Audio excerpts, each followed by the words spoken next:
আমরা আজকে দেখব ভিলুকআপ আর এক্স লুকআপ কিভাবে কাজ করে এবং ভিলুকআপ এবং এক্স লুকআপের ভিতরে ডিফারেন্সটা কি এবং ভিলুকআপ থেকে এক্স লুকআপ কিভাবে বেশি ভালো।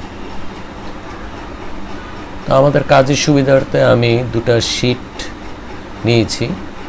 একটা শীট হচ্ছে স্টুডেন্ট, এখানে হচ্ছে নেম, রোল, সেকশন আছে। আমি যেটা করব মার্কস আরেকটা শীট আমি করেছি যেটাতে ম্যাথ, ইংলিশ, সায়েন্স এই মার্কসগুলো আমি হচ্ছে এই শীট থেকে স্টুডেন্ট শীটে নিব। এখন আসেন হচ্ছে আমরা প্রথমে ভিলুকআপটা দিয়ে ট্রাই করি। Let's put hour formula here VLOOKUP. তারপরে হচ্ছে আমরা হচ্ছে লুকআপ ভ্যালু মানে হচ্ছে আপনার কোনটার সাথে আপনি কম্পেয়ার করে পরের শীটটা থেকে আপনি ভ্যালুটা আনবেন। তো এখানে হচ্ছে আমরা রোল হচ্ছে এখানে ইউনিক, সো রোলটাকে আমি নিলাম ভিলুকআপ। তারপরে হচ্ছে আমি যে শীট থেকে আনবো ওই শীটের একটা অ্যারে সে দিতে বলছে। তো আমরা মার্কশিট থেকে অ্যারেটা দিব এইভাবে যে রোল থেকে আমি এখন ম্যাথ এর নাম্বারটা আনবো। সো আমি আর হচ্ছে আমার বি এবং সি সিলেক্ট করলেই হবে। তারপর এখান থেকে হচ্ছে আমি কলাম নাম্বার দিতে হবে, যেহেতু রোল থেকে ম্যাথের কলাম নাম্বার হচ্ছে 2, সো আমি এখানে 2 দিব এবং হচ্ছে এক্সাক্ট ম্যাচের জন্য আমি এখানে 0 দিব। তারপর হচ্ছে আমি ব্র্যাকেট শেষ করব। এখন দেখেন এই যে ম্যাথের নাম্বারগুলো এখানে শো করছে।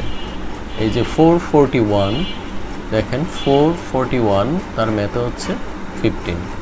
তো আমি বাকি নাম্বারগুলোর জন্য এখানে টান দিয়ে দেব। এখানে একটা জিনিস নোটিস করবেন যে এনএ এসেছে, এটার কারণ হচ্ছে 448 এখানে নেই, এই রোলটা এখানে নেই, 447 পর্যন্ত আছে। এখন আসেন আমরা হচ্ছে এক্স লুকআপ ইউজ করে এখান থেকে ইংলিশের মার্কগুলো নিব। তো দেখেন কীভাবে আমরা এক্স লুকআপ দিই। প্রথমে ইকুয়াল সাইন, তারপর এক্স এল দিলেই লুকআপটা চলে আসছে। তারপর আপনি ট্যাব ইউজ করলেই হবে। তারপরে সেম কেস এখান থেকে হচ্ছে আমি রোলটা সিলেক্ট করব। তারপরে দেখেন লুকআপ এরে এখানে আমার রোল আর ম্যাথ পুরোটা দেওয়ার দরকার নেই, বা রোল থেকে ম্যাথ পর্যন্ত পুরোটা দেওয়ার দরকার নেই। এখান থেকে আমি অনলি রোলটা সিলেক্ট করব। তারপর হচ্ছে আমি ইংলিশের যেই ভ্যালুগুলো নিব এখান থেকে শুধু ডি কলামটা সিলেক্ট করব। তারপরে আর কিছু আপনার দেওয়ার নেই, এখানে দিলেই হবে। দেখেন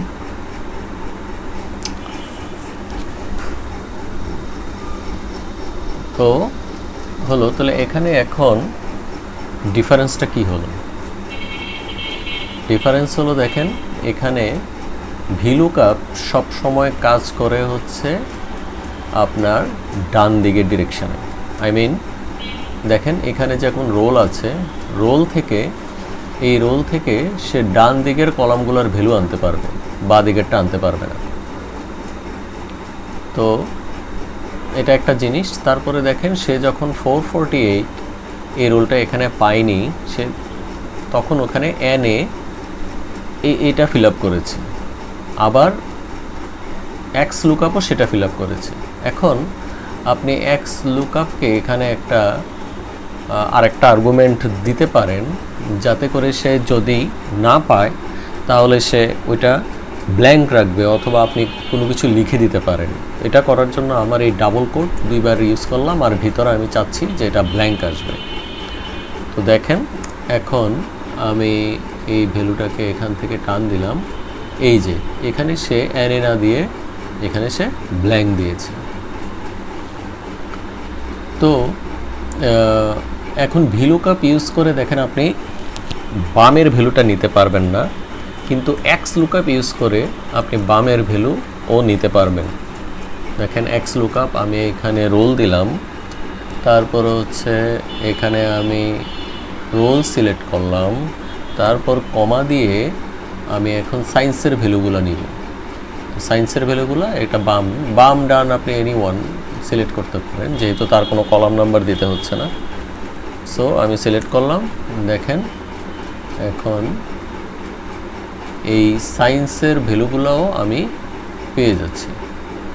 এখানে এনে আসছে, আপনি সেমভাবে এখানে কমা দিয়ে যা দিতে চান দিতে পারেন, ডাবল ইয়ে করে দিয়ে আপনি এখানে বলতে পারেন যে কোনো কিছু লিখে দিতে পারেন যে নো ভ্যালু, এটা চলে আসবে। দেখেন আমি এখানে এখন এটাকে টান দিলাম, এই যে নো ভ্যালু। সো আপনি নো ভ্যালু দিতে পারেন বা ব্ল্যাঙ্ক রাখতে পারেন, whatever you want. So তাহলে ভি লুকআপ আর এক্স লুকআপের ভিতরে ডিফারেন্সটা কী হলো? ভি লুকআপ হচ্ছে আপনার সব সময় যে লুকআপ আপনার ভ্যালুটা আছে এটা রাইট সাইড, আই মিন এই রোল থেকে রাইট সাইডের কলামের ভ্যালুগুলো সে এখানে আনতে পারে। তারপরে সব সময় আপনার কলাম নাম্বারটা দিতে হবে, যেটা কিনা ভুল হওয়ার সম্ভাবনা থাকে। কোনো কারণে ধরেন এখানে আমি একটা ইনসার্ট কলাম করলাম, সো ওই ক্ষেত্রে তার কলাম নাম্বারগুলো চেঞ্জ হতে পারে। কিন্তু এক্স লুকআপে এই ধরনের কোনো সম্ভাবনা নাই, কারণ এখানে হচ্ছে আমার কলাম নাম্বারই দিতে হয় না। সো আপনি কলাম এড করেন, ডিলিট করেন, কোনো সমস্যা নেই, তার ভ্যালুটা সবসময় থাকবে।